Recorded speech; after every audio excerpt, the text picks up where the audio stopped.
हे देवी, हे दुर्गा, हे काली, हे महारानी, हे अर्धनारीश्वर, कहाँ जाता रू? आए हे दुर्गा, ऐसन कमन गलती हम कह देनी हो कि विधायक के विधवा बना के जा रहल बाड़ू? का कह देनी हो? ये बात के तो हमरा दुख बा कि तू कुछो नहीं कर पावत।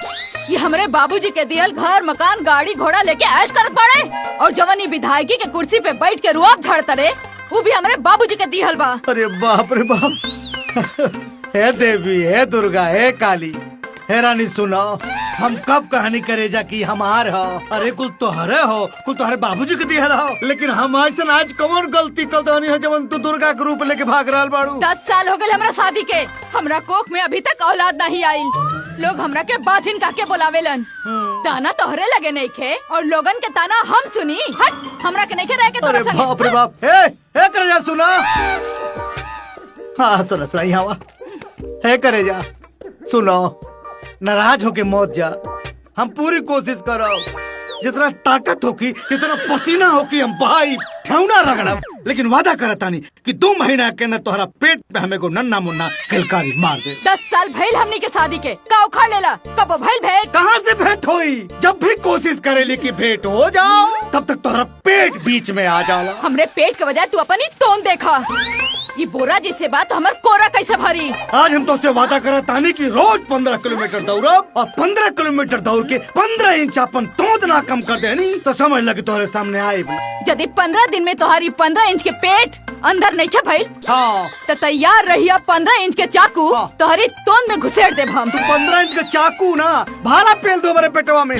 बाकी नाराज होके मत जा, हमार रानी करे जा। आओ आओ आओ आओ आओ, चलो चलो चलो चलो।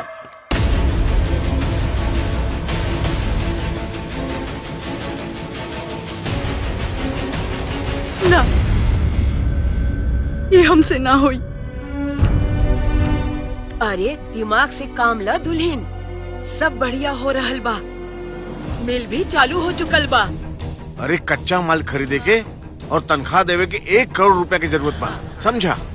हम बाबूजी से और पैसा नहीं के मांग सकत। तू समझत नहीं खुशीता, सिर्फ एक बार अगर माल बाजार में आ गई ना तो पैसा के बरसात हुई, पैसा बरसी, फिर उनकर हमनी के सारा कर्ज दे देबे के। तू सिर्फ आखिरी बार उनसे बोल के देखा। हम बोले तो अपना आपकी बेच के भी पैसा ले आई है, बाकी अब हम उनकरा से नहीं की कह सकत, नहीं की कह सकत।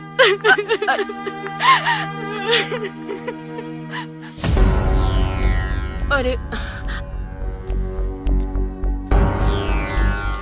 हमार सब मेहनत बेकार हो जाई सीता, सब कुछ रेडी बा, सिर्फ एक बार काम शुरू हो जाए तो।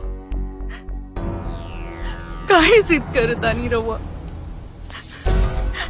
3.5 करोड़ रुपए तक दे चुकल बाड़े हमारे बाबूजी।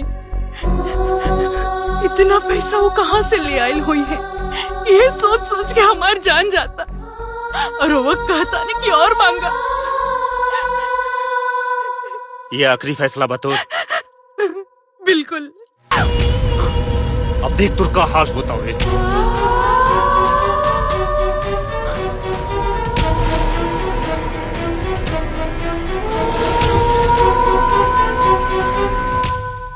वो तो ठीक बा, लेकिन हम ई कहता नहीं कि अगर हम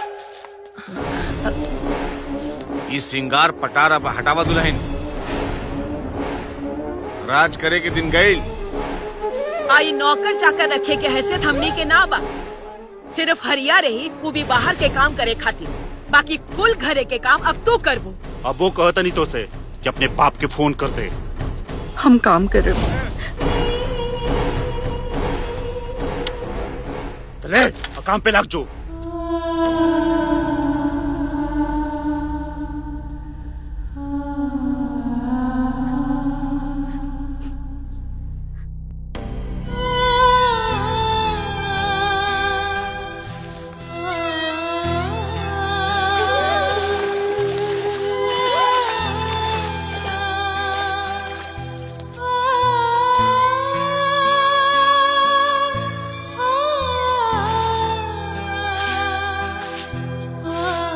दुल्हन लाओ हम लगा दे झाड़ू, हम के दा। नहीं काका हम कर ले। नहीं हम के दा। काका हम कर ले। नहीं काका। अरे दुल्हन हम लगा दे। काका छोड़ दी ना। अरिया निकल।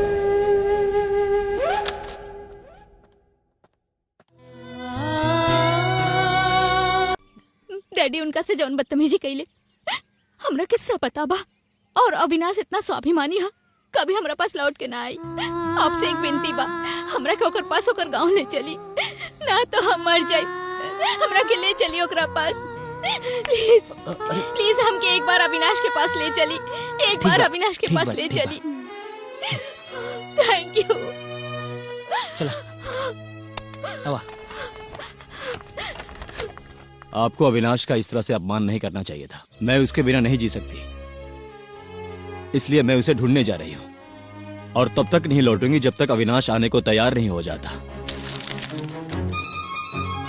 जय विजय। जी मालिक।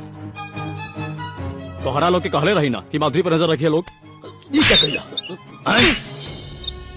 नजर बराबर रख ले रही, पर पता नहीं कहते।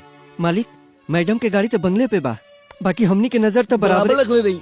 मैडम पता नहीं कौन थे बिलते निकल भाग गए। नहीं शट अप। हुकुम सिंह। जी मालिक। अब हम अपन बेटी के कहाँ खोजी? पता ना ओकरा पीछे पीछे कहाँ चल गई हुई। अगर हमार बेटी ना मिला तो दोनों के खाल खींच के भूसा भरवा दे और टांग दे घर में लोमड़ी के पास। हम समझ गए नहीं मालिक की बिटिया रानी कहाँ गैल हुई हैं। जरूर वो अविनाशवा के साथ गैल हुई हैं। चल फोन दे।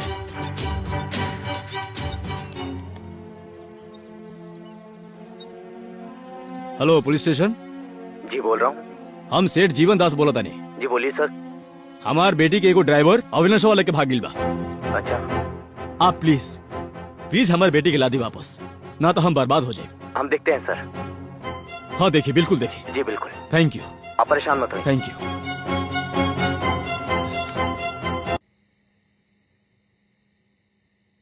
तो तू उहे बड़ा जे हमार भोली भाली लड़की के अपना प्रेम के जाल में फंसा ले लेबा। हमार सारा कारोबार प्रॉपर्टी के तू हथियावल चाहता रहा। ये हमारा के बतावा कि हमार बेटी की जिंदगी से निकले खातिर का कीमत लेबा।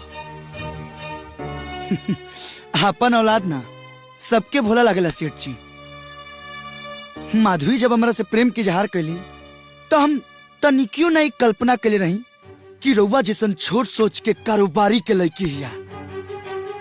हम ओकरा में जो इंसानियत देखनी उतरवा में आइला ही नहीं खे।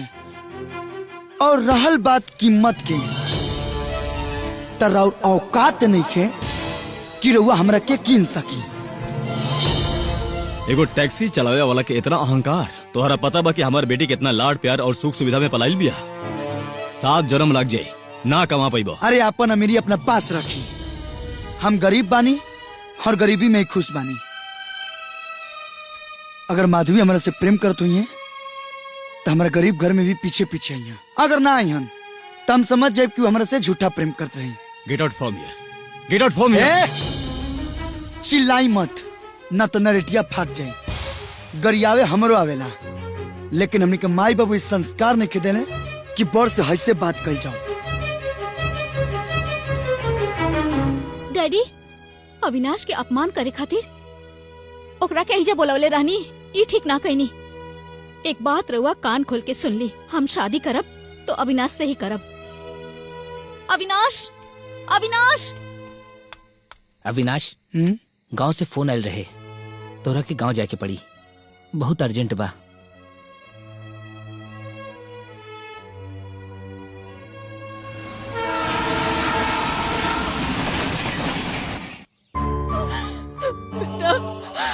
सुधा हमने के छोड़ के चल गए।